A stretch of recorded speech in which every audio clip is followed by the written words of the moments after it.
Hi everyone, it's Elvira here, your local South Florida real estate expert. So today we are going to talk about something a little different. So far, we've taken a very positive tone on this channel when it comes to talking about the Miami area. But today I want to flip the script for the sake of honesty and variety. For decades, the Miami area has had a very rosy and romanticized reputation. I mean, places like Dallas and Raleigh have become super popular in recent years, but you don't hear people talk about those cities the same way they still talk about Miami. But the truth is, this place isn't for everyone. And it doesn't come down to wet summers and bad traffic. So, whether you are earnestly thinking about moving to South Florida or you just want to hear a long-time resident do a little Miami bashing, stick around.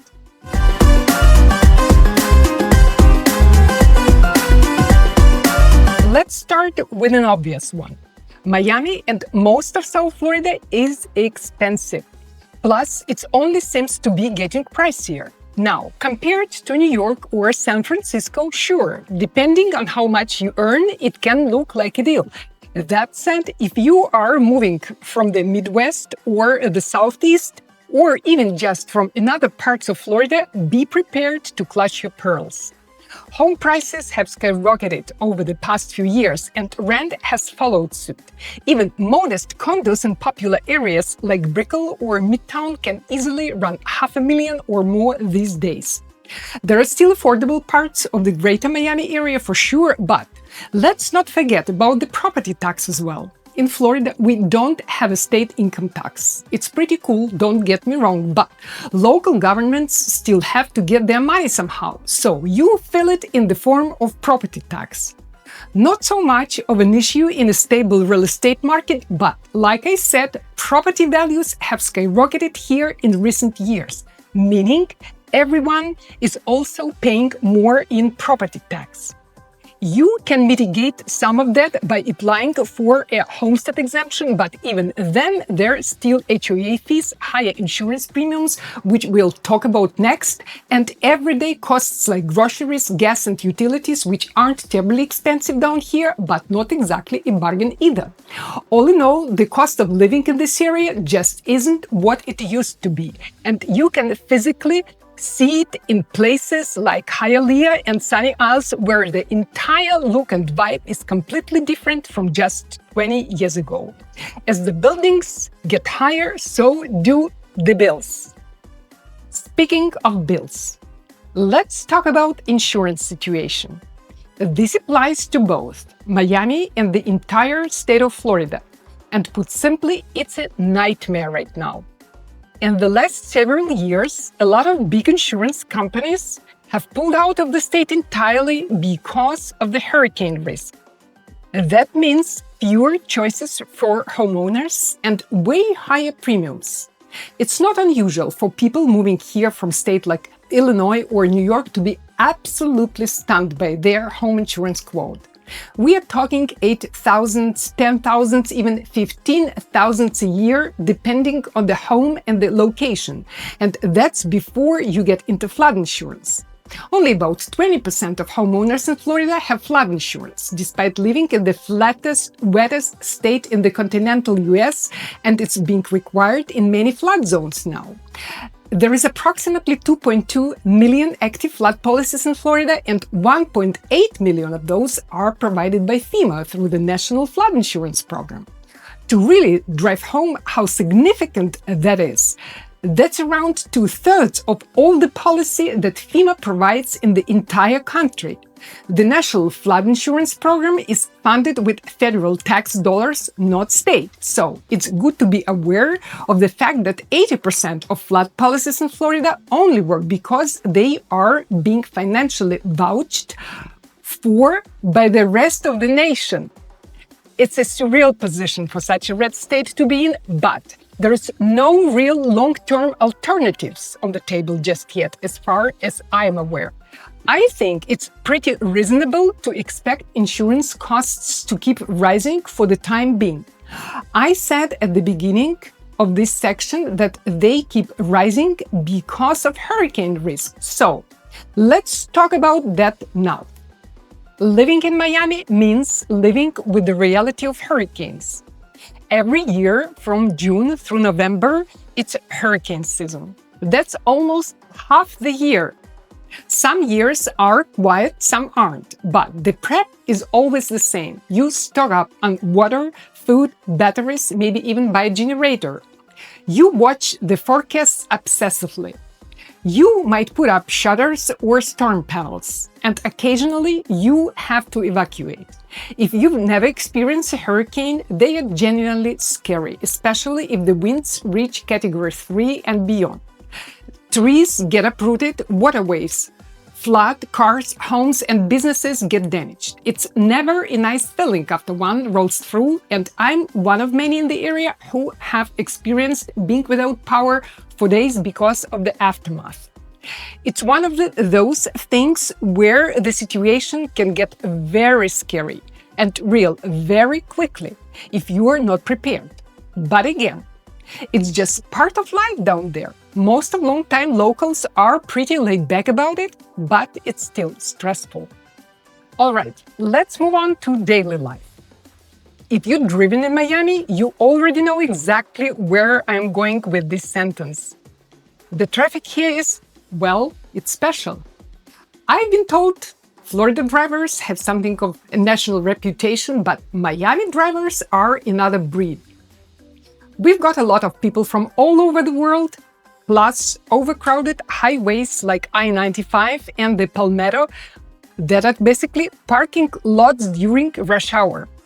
Between tourists who don't know where they are going, retirees going 20 under the speed limit, teenagers going 20 over, and people who are just plain rude, it can feel like a circus. Add in construction zones that seemingly pop up overnight and then stay for months, and it can feel like half your day is spent sitting in the car. So, if you are someone who values an easy commute or hates aggressive drivers, just be warned, Miami roads will test both your patience and your skill. Now, everyone thinks they love warm weather, but a fantastic way to test your limit is spending a summer in South Florida. If you are from out west and used to fairly dry climate, you have been mentally prepared for the completely different type of heat. From Miami through October, humidity is routinely around 80% or more. Heat by itself is pretty easy to deal with, I think, but it's the humidity that really gets to people. You know how the whole point of sweating is because it helps your body cool down through evaporation. Well, that doesn't work so well when the air around you is sopping wet after 4 days of non-stop rain. By the way, that's also why modern indoor spaces tend to be so dry inside. Dry air plays nicer with air conditioning. So, unless you are used to the tropics, your electric bill is going to spike in the summer because your AC will be working overtime. And hey, that warm tropical climate, it doesn't just attract people. It's a paradise for bugs.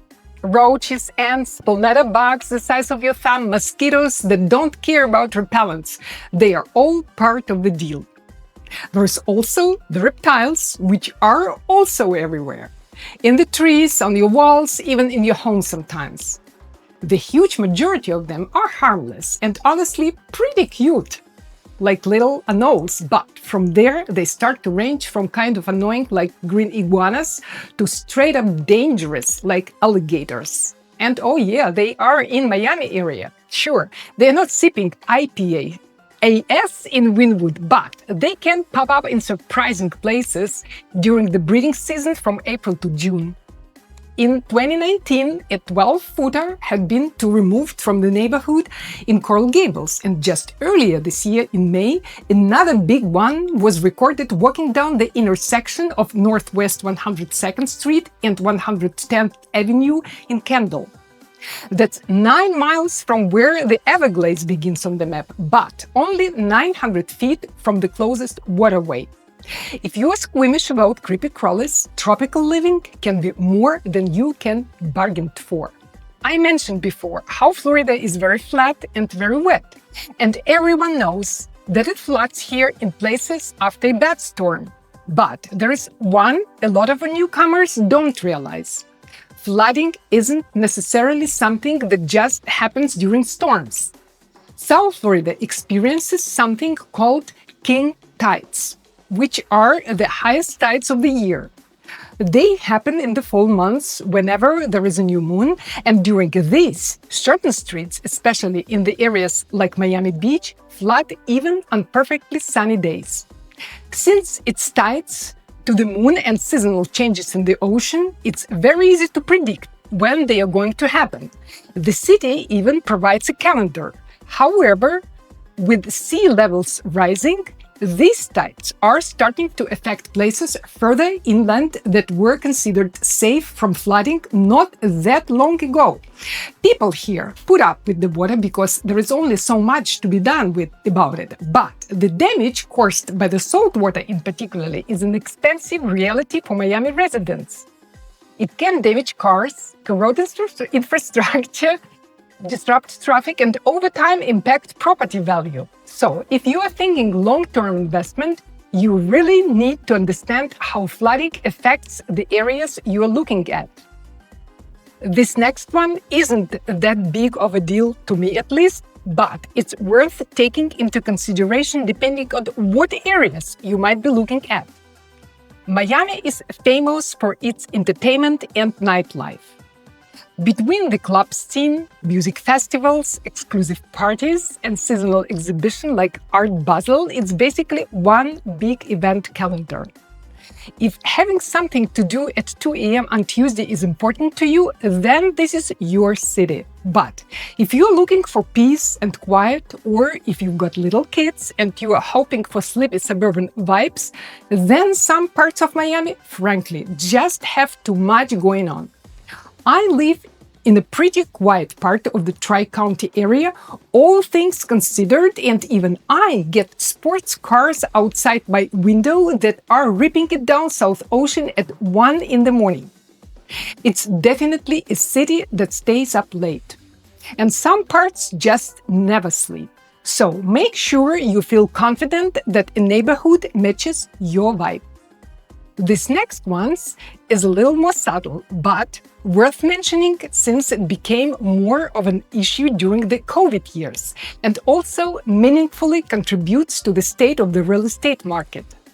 A lot of people move to this area temporarily for work or simply purchase second homes or investment properties down here.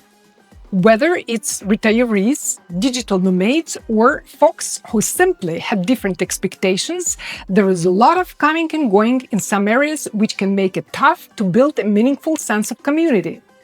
You might have neighbors who are only there a couple weeks of the year, or who aren't all that interested in local life. It's just how it goes in some places. But it's worth researching ahead of time if you are one of those people who needs an engaged community for their well-being. Some towns and neighborhoods do have a strong sense of community, without questions, but others can feel a lot more like a revolving door. Last but not least, Miami is an incredibly international city. It's one of the main reasons my husband and I moved here back in the 90s. English is the lingua franca, but the full picture is a super colorful mix of languages and cultures from all over the world. The default vibe of Miami feels very Latin American, but then most people speak English, and all over the area you'll find little pockets of different international communities. It's like sometimes you have to pinch yourself to remember what the rest of the US is like, and for some people that can be a serious adjustment. If you're moving here expecting a typical American small-town atmosphere, there are places you can find it, but I don't know why you look for that here, out of all parts of the country. This is a multilingual, multicultural city where different and even clashing customs and styles are the norm. All right, so there you have it. 10 reasons you might not want to move to Miami. Now, before you start crossing Miami off your list entirely, remember, for those of us that do live here, these are trade-offs worth making. So there must be something to living down here. But it's always better to know what you're getting into. If you're thinking about moving to Miami, I'd love to help you weigh the pros and cons and find the neighborhood that fits your style. So drop me a comment, send me a DM, or give me a call. And if you found this video helpful, don't forget to hit like and subscribe for more real estate insights on life in South Florida. Thanks for watching, and I'll see you next time.